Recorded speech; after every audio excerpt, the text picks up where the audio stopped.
next test we're going to go into is what's called an Ely's test. The Ely's test is designed to assess rectus femoris extensibility. Remember, the rectus femoris is located in your quadricep, right? It is a knee extensor, and it is also the only quadricep muscle to perform hip flexion, right? So we're going to now test it by putting into a state of stretch. We're going to do so by, I would ask her to bring her arms to her sides if possible. Yep, just like that.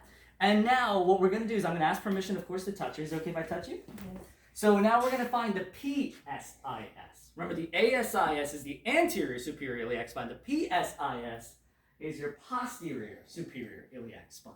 There are those little dimples at the low back here, right? I once heard somebody call them butt nipples, and I thought that was the funniest thing ever. So we're going to find those. And simply, the touch you want to use, guys, 2-finger professional palpate as well as your thumb. You're going to locate those dimples and kind of press at an angle down about 45 degrees, basically toward their toes.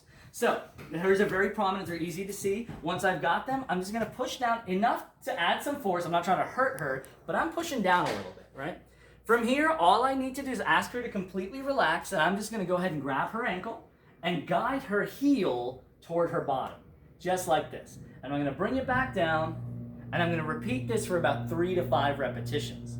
What I'm looking for are a couple of things. First and foremost, any visual deflections of this flexion. In other words, if a hip rises, if she looks like she's popping up off the table a little bit, that would show me she's deflecting externally rather than being able to go into knee flexion, right? Because again, as we stretch out this muscle that is a knee extensor, we shouldn't see any compensations if it has healthy mobility as it goes into knee flexion. However, if this muscle is tight, it will deflect into compensation, right? So the second thing I'm going to be looking for, aside from visual issues, is range of motion issues. I'm going to see some people, and you guys will feel this, some people won't be able to get any farther than this. In her case, she's actually got testing at perfect range of motion, which is about 2 to 3 inches from their bottom. That's how far you should be able to get, right? Now the third thing, and this is where she's flagging positive, is your hand. The reason you're pushing down at this angle is you're trying to see that as you bring this heel up into knee flexion, is it dragging the pelvis into an anterior tilt? So if that pelvis is pushing into my fingers, you'll feel it. You'll feel the hip bone push in against your fingers. That would be a positive test. So any of those 3, one or all of them or 2 of them, would flag us as a positive test. That would mean her rectus femoris needs to be inhibited and lengthened. So one more time, I'll go through it real quickly.